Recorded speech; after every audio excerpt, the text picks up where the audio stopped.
var idi ki, Almaz Ələsgərli efirlərdən heç vaxt çəkilmirdi. Daima hansı verilişi, hansı TV-ni açırdı, onu görürdük.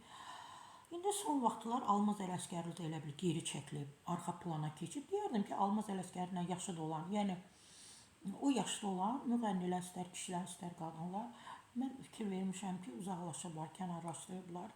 Təbii müəllim kimi fəaliyyət göstərirlər, pedaqoq kimi, musiqi müəllimi kimi, nə bilim, xanəndə kimi, digər, bəziləri xırda da olsa biznesi var, onunla məşğuldurlar.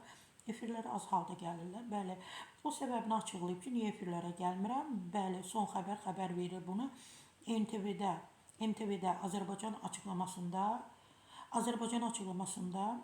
vaxtını teatra həsr etdiyini bildirib. O qeyd edib ki, Akademik Milli Teatrında bir çox tamaşalarda yer alır.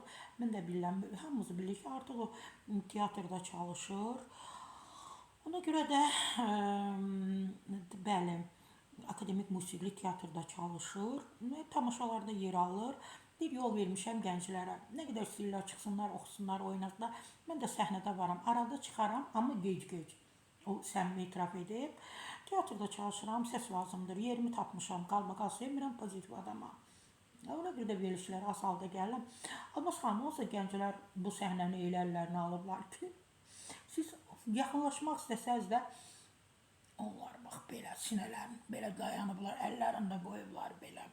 Məndən bu qədər. Sarı Səfura Bahadurdan, amma arada görünür Almaz xanım.